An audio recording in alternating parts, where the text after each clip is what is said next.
everyone. Welcome to the show. You know, I can speak to, oh, I don't know, 50, 100 musicians, and I always hear something different. And that's why I enjoy doing this show. Now, speaking of musicians, my guest is a singer and a songwriter, and not married, wasn't married to Sarah Mclachlan. Ladies and gentlemen, David Mclachlan. Welcome to the show. Hi, Nancy. Thanks very much. You're welcome. I had to just do that, even though the audience didn't know that before I started taping, he said something about they're still talking even after the divorce. Did she know you were married to her? No, I met her at Murray Mclachlan used to do a radio show called Swinging on a Star. Okay. And he'd want a little studio audience. So there'd be about 20 people in the studio. But I got to go in the studio and sit there and watch Murray and Sarah work together. So I did meet her very briefly, but that's nice. Yeah. Yeah. Very nice. Now you are you in Ontario? In Toronto, yeah. Toronto. Okay. So when, or let's say when did you start performing professionally? Professionally. I don't think I am very professional. Professionally, boy, I'd say probably in the late 80s. Okay. In the late 80s. And what style of music do you perform? It's my own songs, basically, singer-songwriter. There's some folk rock, okay, the odd novelty tune, ballads, things like that, you know. Mm-hmm. Are you a solo performer, or do you perform in a band, or both? Both, but mainly solo. Okay. Mainly solo. Were you able to continue performing during COVID? I think I did one or two live things, and then watched one or two live things, and then just got so totally bored of, you know, looking at a screen and seeing a concert, you know. It's not the same, is it? No. It's not the same, no. But I was busy. I wrote 3 exams. 3 exams. I guess it felt like I wrote 3 albums during the pandemic. Wow. Oh, So I that's figured, well, yeah, you've got a gift of time.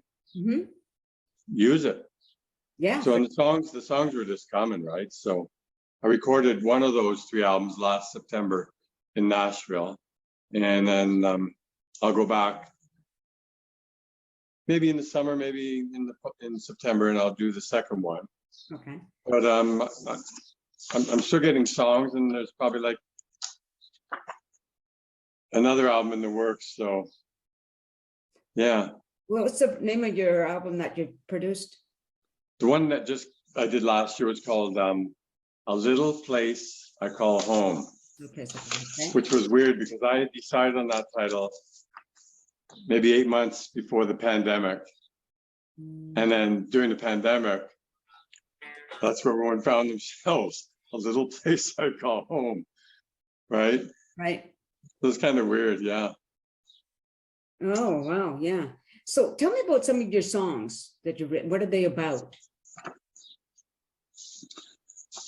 I just wrote a song on Friday, When the Train Ran Through.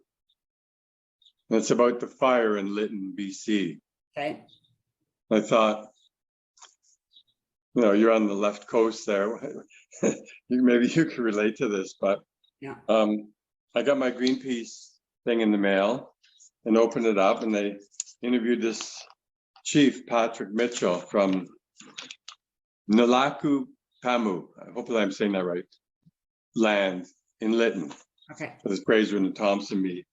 And so I just read his story, and I thought, I just started writing stuff on a scrap piece of paper. And when it was all said and done, I got a song called When the Train Ran Through. So there's a bit about, without being preachy, there's a bit about global warming in there, and the fire, and just his life story, you know. Yeah. So Lytton was hit really hard. Fire. Yeah. Really tough for them. Yeah, for sure. Okay, hold on. Somebody's trying to call me, and I've got to It's actually one of my older brother, but I'll talk to him later. Okay. It's all about recording and being like being on Zoom and the real world, things interrupt. Yeah.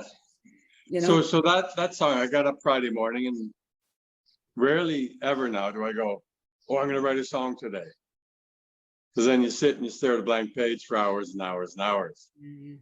So I'm big on, don't try and write a song, just write the song. Okay. And so I went, wow, look what I created from nothing. I mean, I was using his words and his thoughts, and but so I was just like the scribe to get his experience down into a tune, and hopefully that'll be on an album down the road. Right. Sorry, Yeah. I keep getting, I thought I turned my phone off, but I didn't. So there we go. I don't know if you could hear it, but it was. No, I didn't hear anything. Okay, No. good. Sorry about that. Are you from a musical family? Not really. My dad took violin in high school to grade 10 and then never carried on. And my mom was a French Canadian gal from the prairies who used to get a harmonica and just like go to town on it, right? So that's my only musical influence was from my parents that way. Okay. But I used to go to a little folk club called Fiddler's Green. And my very first open mic was a night Stan Rogers was performing. And most people in the folk world, Stan Rogers. And the place was packed because he was there. Right. So I went up, did my couple of tunes, and I sort of caught the bug right that night. And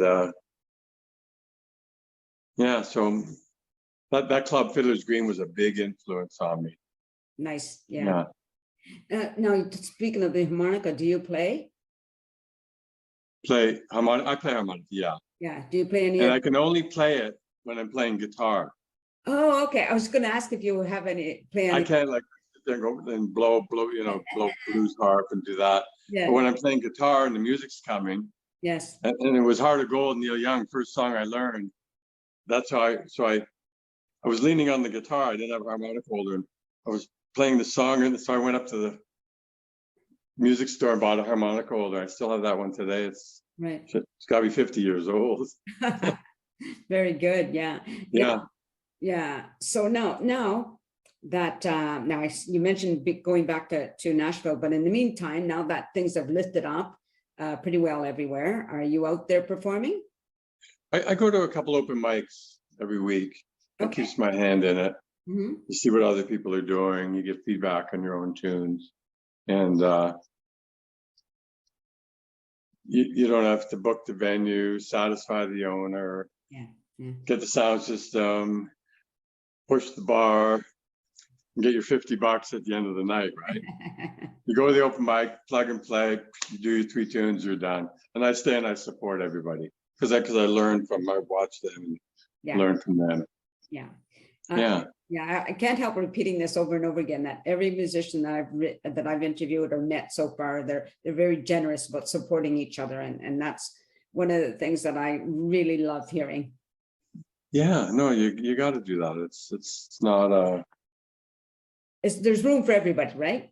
Yeah, there's room for everybody. We're all in this together. Yeah. So now here's a kind of a broad question in a way, I suppose, but what is it about music for you? What does it do for you?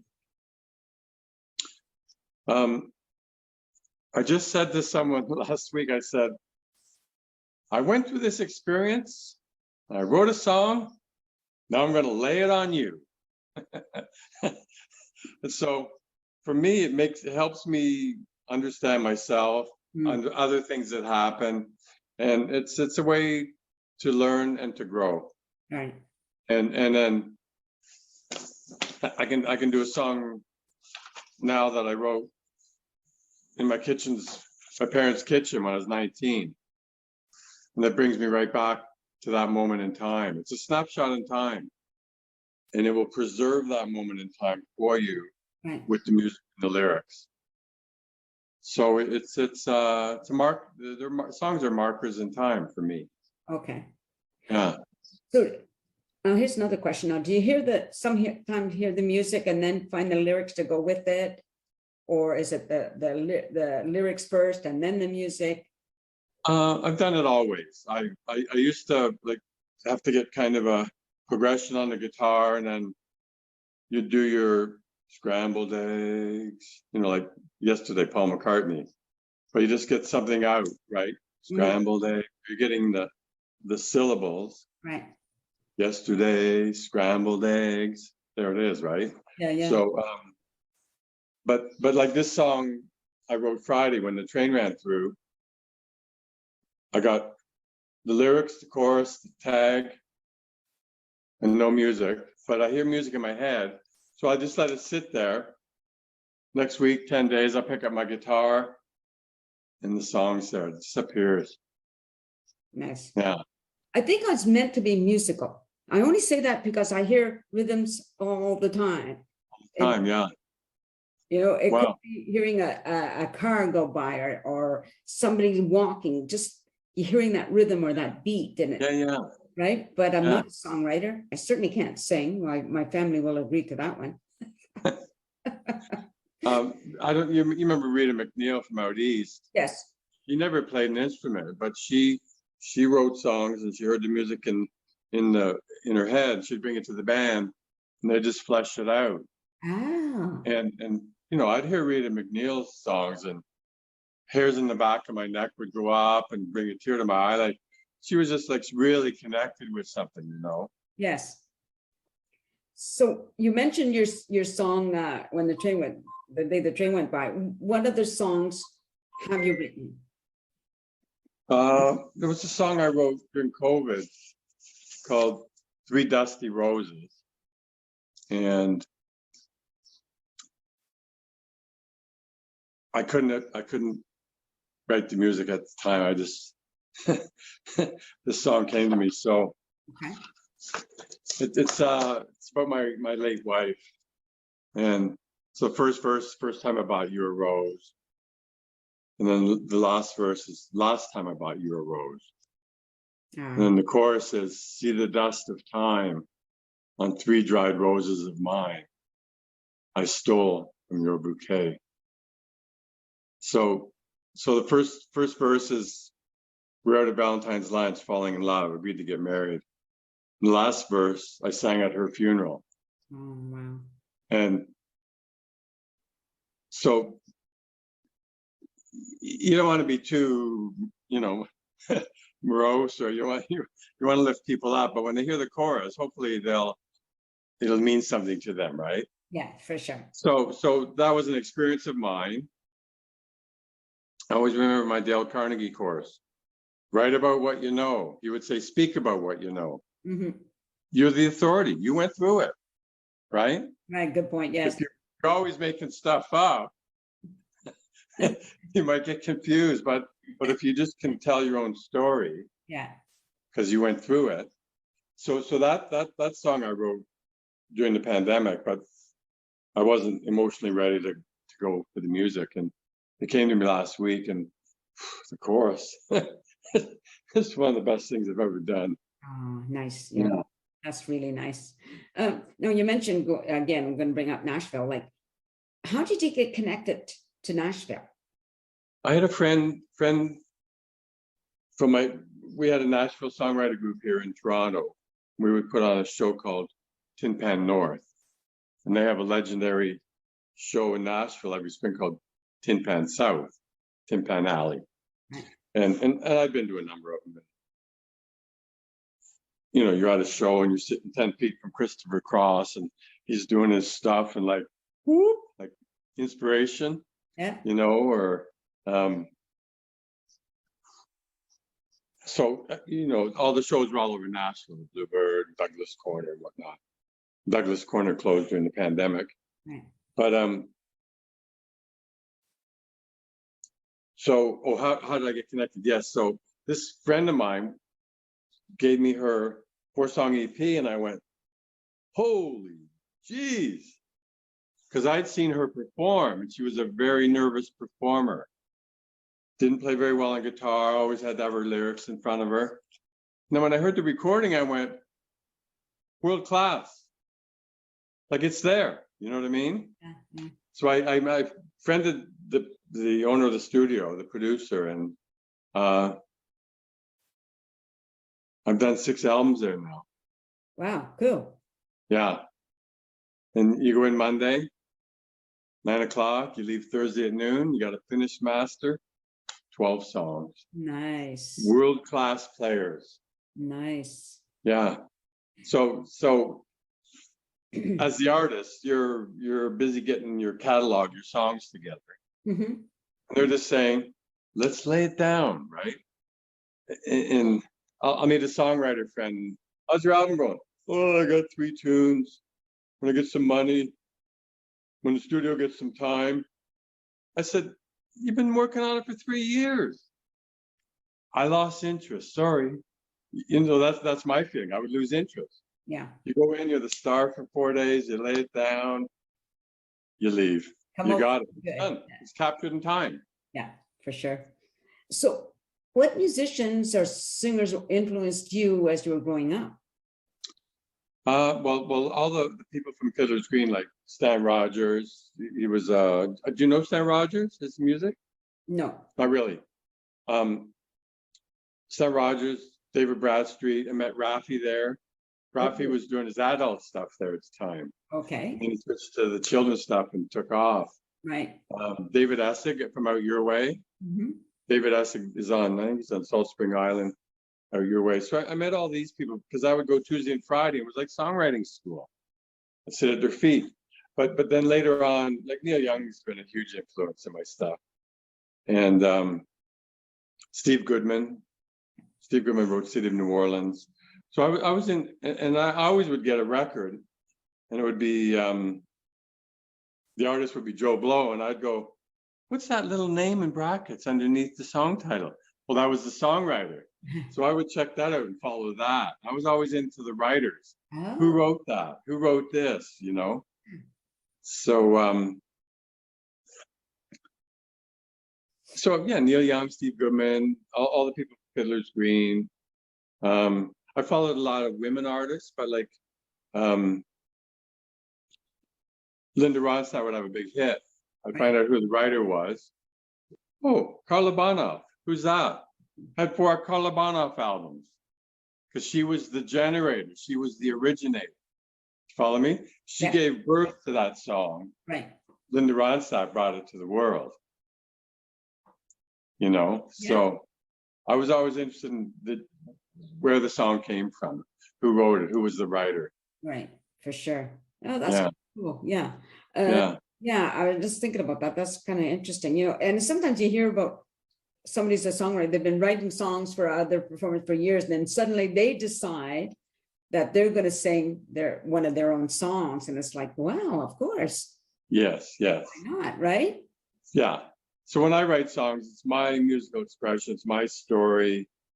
If a major artist wants to cover one, yeah, I can live with that. Go ahead, do it. Bring me to the world, right? It's never happened, but never know though. You never know. Yeah, I'm having fun with it. It's going to happen. I know it'll happen somewhere. So yeah, very good. Oh, that sounds awesome. And then my thought is, you get a major artist to cut a tune. Whoop, there goes your back catalog, right?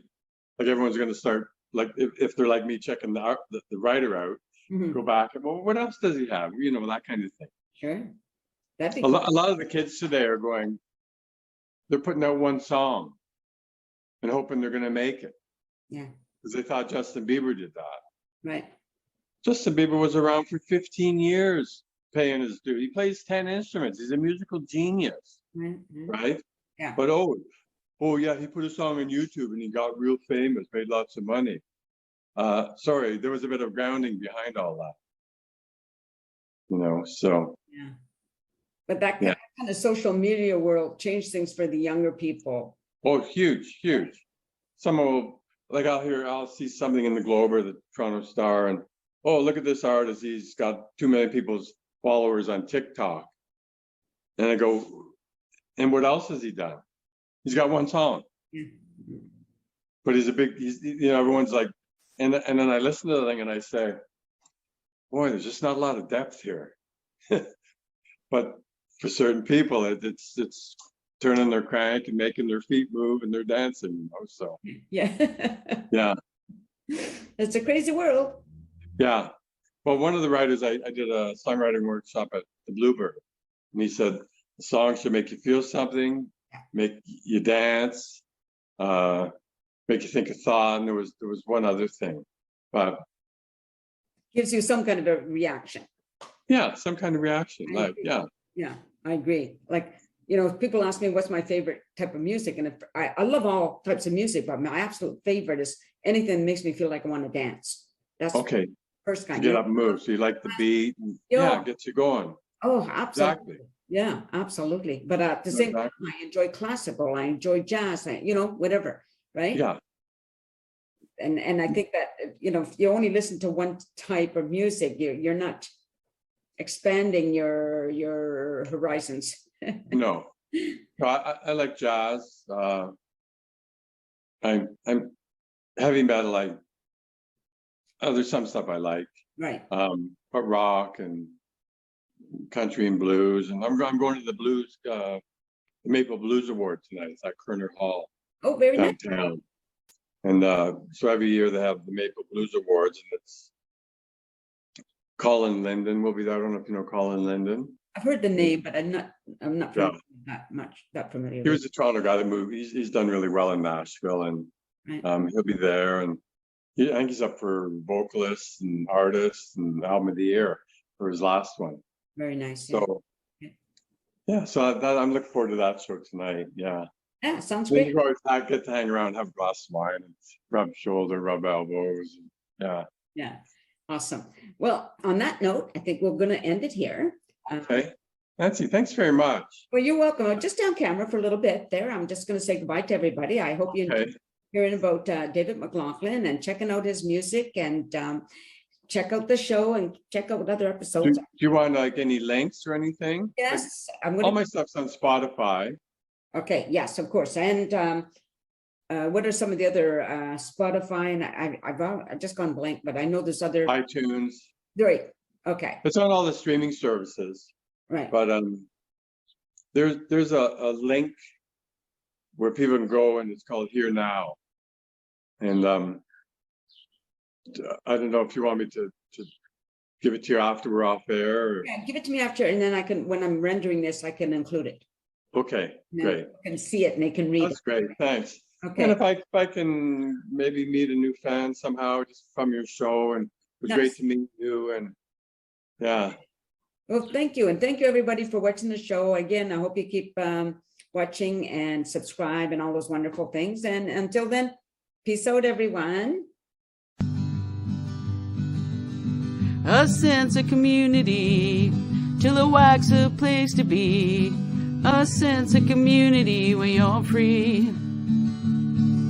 Rolling through the mountains, rolling through the valley, rolling through paradise with me. It's multicultural, you're sure to see it all. Chilliwack's a place to be, you'll see. Come party in the park, go dancing after dark. Chilliwack's a place to be, you'll see.